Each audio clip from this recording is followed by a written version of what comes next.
रात्री संध्याकाळी घ्यायचं असेल तर हा छोटा दरवाजा वापरायचे, ह्याला दिंडी दरवाजा म्हणायचे. पण मध्यरात्री मोठा दरवाजा नाही ओपन करायचे. ते दरवाजाला खेळे दिसतात ना हे भाल्यासारखे, यांना टोक होते, अशी पॉईंट होते. हत्तीने धडक मारली तर हत्ती जखमी व्हायचं, पण हा दरवाजा नाही तुटायचा.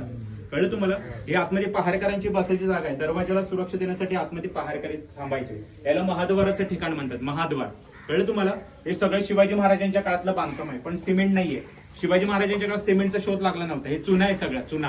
हे चुना कसा बनवलेला आहे? तुम्ही समुद्रात जाता तुम्हाला शंखशिंपले सापडतात बघा. हे शंखशिंपले क्रश करायची, पावडर करायची.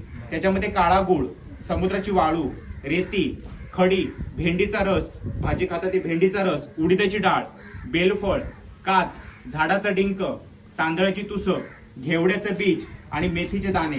पदार्थ लक्षात राहतील. हे सगळे पदार्थ मिक्स करायचे आणि त्यांची पेस्ट तयार करायचे, सिमेंट सारखं वापरायचे. त्याची क्वांटिटी चुकली ना, प्रमाण चुकलं ना, हे सगळं चुना खाली पडायचा, बांधकाम फुकट जायचं. मग पुन्हा चुना बनवावा लागायचा. बनवणारी माणसं हुशार होती, त्यांनी हा किल्ला बनवलेला आहे. 3000 मजुरांनी. कळलं तुम्हाला कसा बनवला? या आतमध्ये हे पूर्वीची तोफ बघा. शिवाजी महाराजांच्या काळात 300 तोफा होत्या मोठ्या अशा. सगळ्या इंग्रजांनी पळवून नेल्या 1765 नंतर. इंग्रज आले होते इथे नंतर 1765 ला, 18व्या शतकात. आणि सगळं चोरून घेऊन गेले इंग्रज. तोफा, ढाली, तलवारी. मग जाताना ह्याच्या मोठ्या तोफा पण पळवून नेले इंग्रजांनी. फक्त 300 पैकी एका तोफ शिल्लक आहे इथे. कळलं तुम्हाला? हे वरचं बांधकाम बघा. हे बांधकाम कधी पण पडू शकतं. आता पण हे आपल्या डोक्यावर पडू शकतं. एक दगड काढला तर मधला दगड दिसतो बघा, तो की स्टोन आहे. इंटरलॉक सिस्टीमने तयार केलेलं बांधकाम आहे शिवाजी महाराजांच्या काळातलं.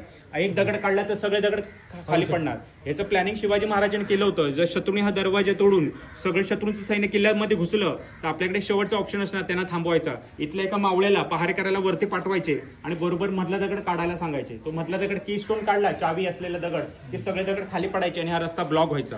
आतमध्ये आलेले शत्रू जखमी व्हायचे, अंगावर पडायचे वगैरे. हा रस्ता ब्लॉक करण्यासाठी हे प्लॅनिंग केलं होतं. पण दरवाजा कधी तोडला नाही शत्रूने, बांधकाम टिकलेलं आहे. पण आता जर एक दगड काढलं तर सगळे दगड खाली पडणार. कळलं?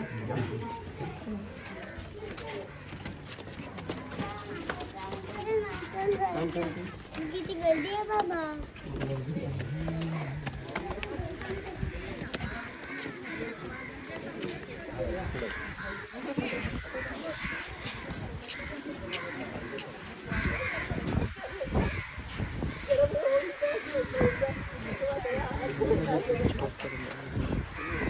हा किल्ल्याचा एरियल व्ह्यू आहे बघा. तुम्ही जर आकाशातून किल्ला पाहिला तर तुम्हाला किल्ला असा दिसेल. शिवाजी महाराजांनी बांधलेला सर्वात मोठा जलदुर्ग म्हणतात. जलदुर्ग म्हणजे पाण्यातला किल्ला. जेवढे किल्ले शिवाजी महाराजांनी समुद्रात बांधले सगळ्यांना दुर्ग म्हटलेलं आहे. जसं विजयदुर्ग, सिंधुदुर्ग, सुवर्णदुर्ग, पद्मदुर्ग, रत्नदुर्ग हे सगळे पाण्यातले किल्ले. डोंगरावर जे किल्ले बांधले जायचे त्यांना गड म्हणायचे. जसं रायगड, प्रतापगड, सिंहगड हे सर्व गड होते. आणि जे किल्ले